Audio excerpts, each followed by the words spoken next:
காணாமல் போனோர் தொடர்பான விசாரணைகளில் சிறிதளவும் முன்னேற்றமில்லை. அமெரிக்கா.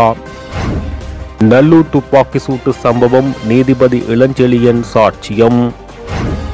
ஈரானுடன் வர்த்தக தொடர்பு, எச்சரிக்கை விடுத்த அமெரிக்கா.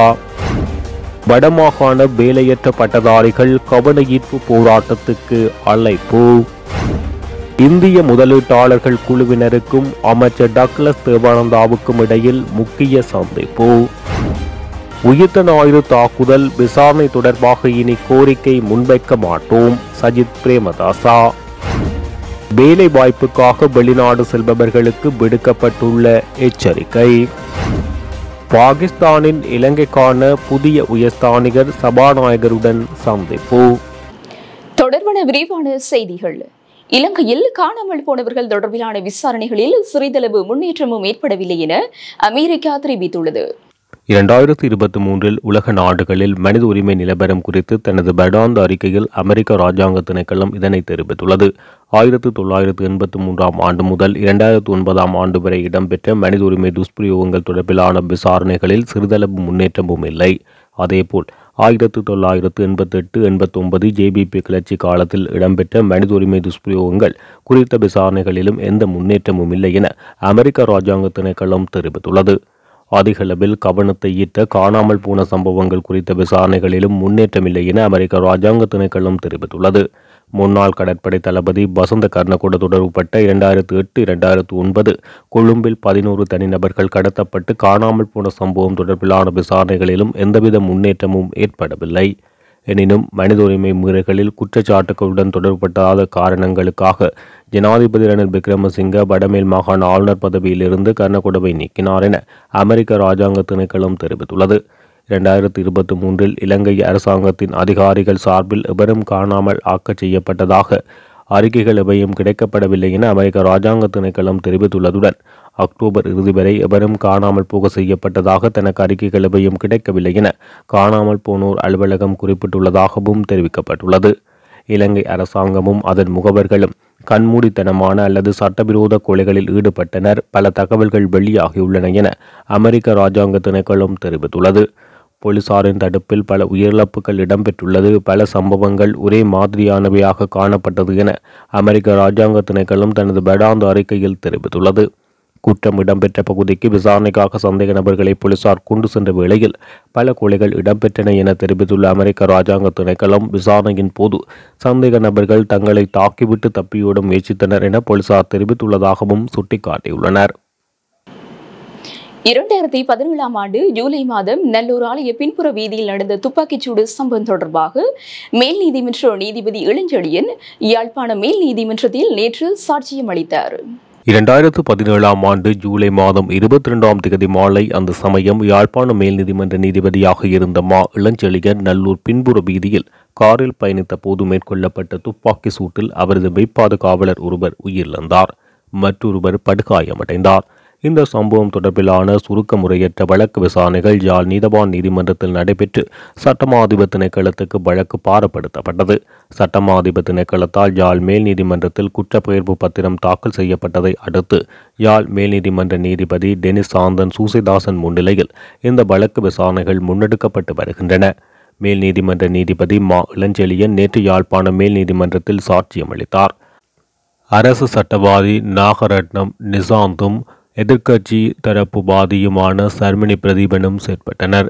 நீதிபதி இளஞ்செழியன் வழங்கிய வாக்குமூலத்தில் சம்பவ தினம் எனது சொந்த தேவைக்காக நீதிமன்ற நிலுவை வழக்குகளின் பிரகாரம் வந்தேன். முற்பகல் 9 மணிக்கு நல்லூர் சங்கிலியன் வீதியில் உள்ள உத்தியோகபூர்வ இல்லத்திலிருந்து புறப்பட்டு மேல் நீதிமன்றத்தில் உள்ள எனது அறைக்கு வந்தேன். மீண்டும் திரும்பி சென்ற போது சஞ்சீவன் என்பவர் சாரதியாக செயற்பட போலீஸ் கான்ஸ்டபிள் விமலசிறி காரின் முன்புறம் இடதுபுற ஆசனத்தில் அமர்ந்திருந்தார். காரின் பின்புற ஆசனத்தில் நான் அமர்ந்திருந்தேன். சஞ்சீவனின் மோட்டார் சைக்கிளில் போலீஸ் சார்ஜன் சரத் கேமச்சந்திரா காரின் பின்னால் பயணித்தார். கார் கண்டி வீதியூடாக கோயில் வீதியை அடைந்தது. கோவில் வீதி ஊடாக பலப்பக்கமாக பருத்தித்துறை வீதிக்கு செல்ல முற்பட்ட போது பின்புறம் மோட்டார் சைக்கிளில் வந்த சார்ஜனை அவதானித்தேன். அன்று ஆலய உற்சவ காலம் என்பதால் சார்ஜன் முன்னே வந்து பீதி சமிக்கை மூலம் எனது காரை பருத்தித்துறை வீதிக்கு அனுப்பினார். காரின் பின்புற கண்ணாடியில் அவதானித்த போது சிவில் உடை தரித்த ஒருவர் சார்ஜனை நோக்கி நகர்ந்து அவரது துப்பாக்கி இடுப்பு பட்டி பொத்தானை கலட்டி பறிக்க முயன்றார். நான் அதை அவதானித்து சத்தமிட்டு காரை நிறுத்த சொன்னேன். கார் பருத்தித்துறை வீதியின் வலதுபுறமாக எதிர்மாறு திசையில் நிறுத்தப்பட்டது. சார்ஜன் துப்பாக்கியை பறித்தவரோடு மல்லு கட்டி அவரது கழுத்தை பிடித்தார். அந்த சந்தர்ப்பத்தில் துப்பாக்கி சிவிலுடை தரித்தவரின் கைக்கு சென்று விட்டது. அவர் வலக்கையில் துப்பாக்கியை உயர்த்தி வைத்து லோட் செய்தார். 12 முதல் 15 அடி இடைவெளியில் இருந்த நான் துப்பாக்கியை கீழே போடுமாறு கூறியவாறு 8 அடி வரை நெருங்கி சென்றபோது சார்ஜன் மகே அம்மே என்று அலறியவாறு வயிற்றை பிடித்தவாறு சாய்ந்தார். நான் உடனே பின்னே வந்தேன். என்னை நோக்கி துப்பாக்கி சூடு நடத்த முயன்ற போது போலீஸ் கான்ஸ்டபிள் விமலசிறி என்னை காரின் இடதுபுறமாக தள்ளிவிட்டு தானும் படுத்து கொண்டார். துப்பாக்கிச் சூட்டை அடுத்து போலீஸ் கான்ஸ்டபிளும் பதிலுக்கு துப்பாக்கி சூடு நடத்தினார். அவரது இடது பக்க தோல் மூட்டுக்கு கீழ் காயம் ஏற்பட்டிருந்தது. இருவரும் துப்பாக்கி ரவைகள் தீர்ந்த நிலையில் சிபிலுடை தரித்தவர் லிங்கம் கூழ்பார் இருக்கும் வழியாக எனது கார் நிறுத்தப்பட்ட திசைக்கு எதிராக தப்பித்து ஓடினார். சுமார் 12 நிமிடங்கள் எதிராளியை கண்டவன் என்ற வகையில் எதிர்கூண்டில் நிற்கும் எதிராளிதான் இதற்கு முழு காரணம் என்று நான் கூறுவேன். அங்கிருந்த கடைகள் அனைத்தும் மூடப்பட்டிருந்த நிலையில் உதவிக்கு வருமில்லை. காயப்பட்ட கான்ஸ்டபிள் வாகன சாரதியுடன் நானும் இணைந்து சார்ஜனை வாகனத்தில் ஏற்றினோம். காயம்பட்டவர்களை மருத்துவமனை நோயாளர் விடுதிக்கு மாற்றும் வரையில் இருந்துவிட்டு இரவு 11 மணியளவில் வீட்டுக்கு சென்றேன். 12:20 மணிக்கு சார்ஜன் இறந்த தகவல் எனக்கு கிடைத்தது. என் வாழ்நாளில் அதை மறக்க முடியாது என குறிப்பிட்டார்.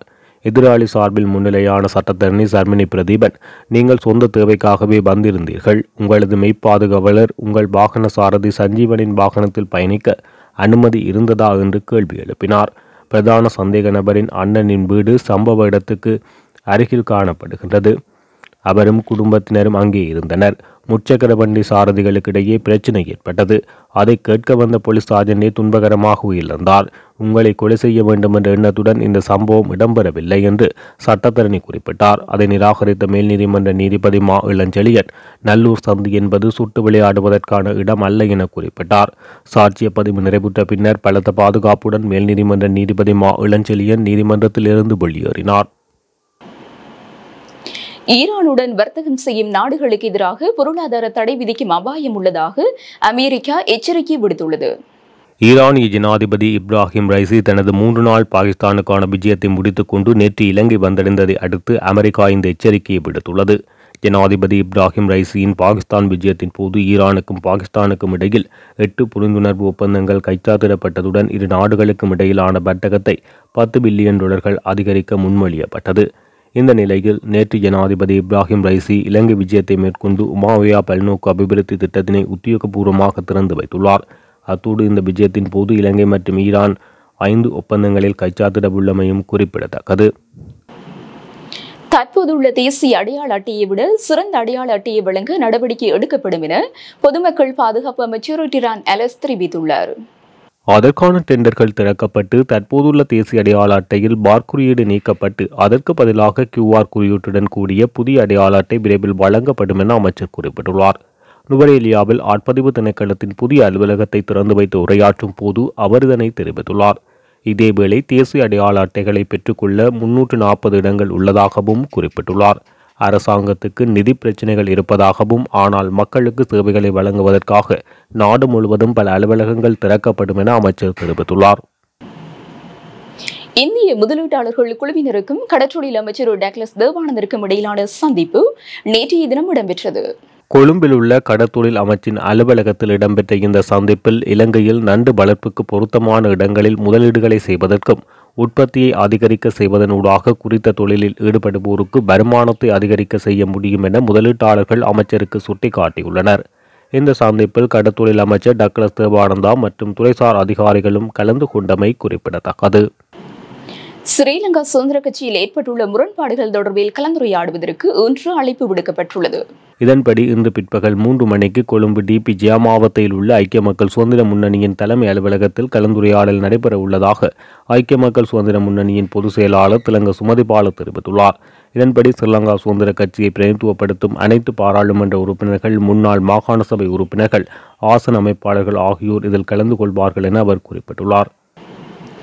கொரியாவில் போட்டி பரீட்சையின்றி வேலை வாங்கி தருவதாக கூறி 500 இளைஞர்களிடமிருந்து சுமார் 2.5 கோடி ரூபாவை தென்னிலங்கையின் பலமான அரசியல்வாதி ஒருவர் பெற்றுக் கொண்டதாகவும் ஆனால் இதுவரை எவரும் அனுப்பப்படவில்லை எனவும் இளைஞர்கள் குழு ஒன்று குற்றம் சுமத்தியுள்ளது.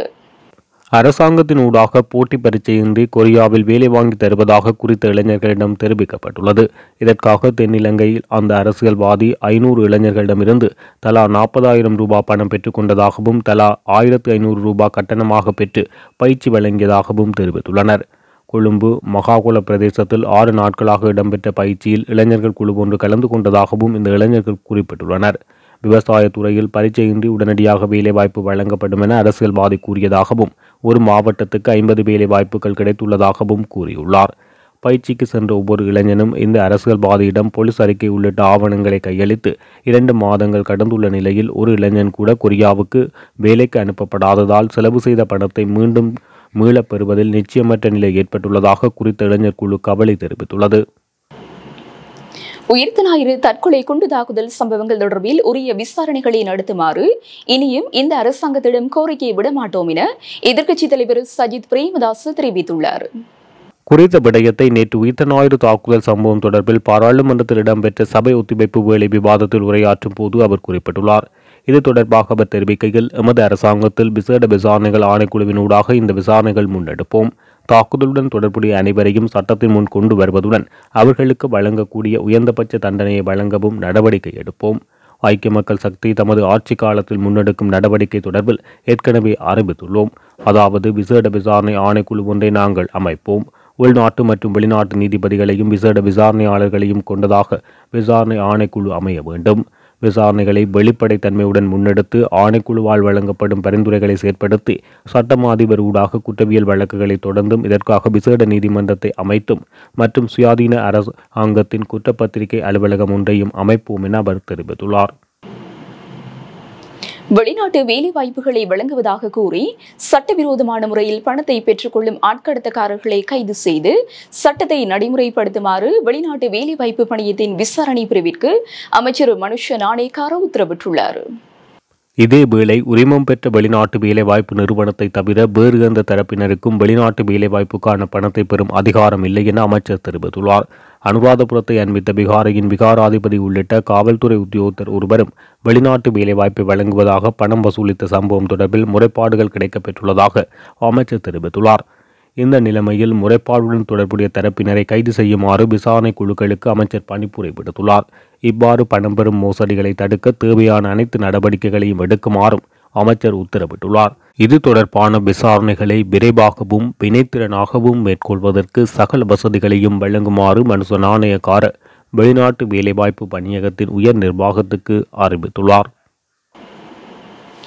எதிர்வரும் கல்வி பொதுதராதர சாதனதர பரீட்சைக்கான மேலதிக வகுப்புகள் மற்றும் கருத்தரங்குகள் எதிர்வரும் 30ஆம் தேதி நள்ளிரவு முதல் இடைநிறுத்தப்படும் என பரீட்சைகள் திணைக்களம் தெரிவித்துள்ளது.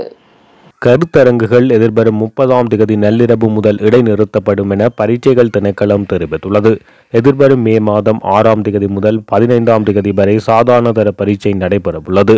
இந்த விதிகளை மீறுவோருக்கு எதிராக கடும் நடவடிக்கை எடுக்கப்படும் என எச்சரிக்கை விடுக்கப்பட்டுள்ளது. இதன்படி 30ஆம் தேதி நள்ளிரவு 12 மணி முதல் மேலதிக வகுப்புகள், கருத்தரங்குகள், செயல் அமர்வுகள் உள்ளிட்டவை இடைநிறுத்தப்படும் என பேச்சாளர் தெரிவித்துள்ளார்.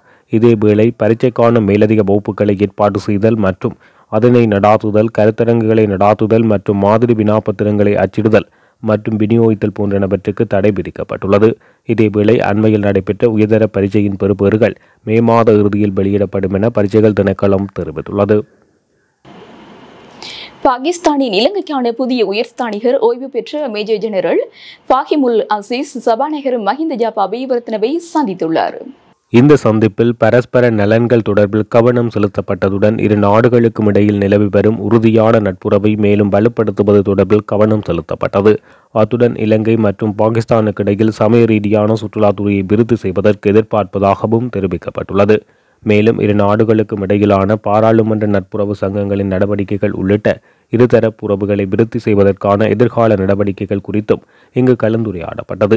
இந்த சந்திப்பில் பாராளுமன்ற செயலாளர் நாயகம் குசானி ரோஹனதீர மற்றும் பாகிஸ்தானின் பிரதி உயர்ஸ்தானிகர் வாஜித் ஹசன் ஹஸ்மி ஆகியோரும் கலந்து கொண்டமை குறிப்பிடத்தக்கது.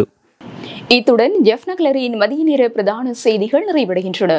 மேலதிக செய்திகளை அறிந்து கொள்ள www.jeffnaclery.lk என்ற இணையதளத்தினூடாக இணைந்து கொள்ளுங்கள்.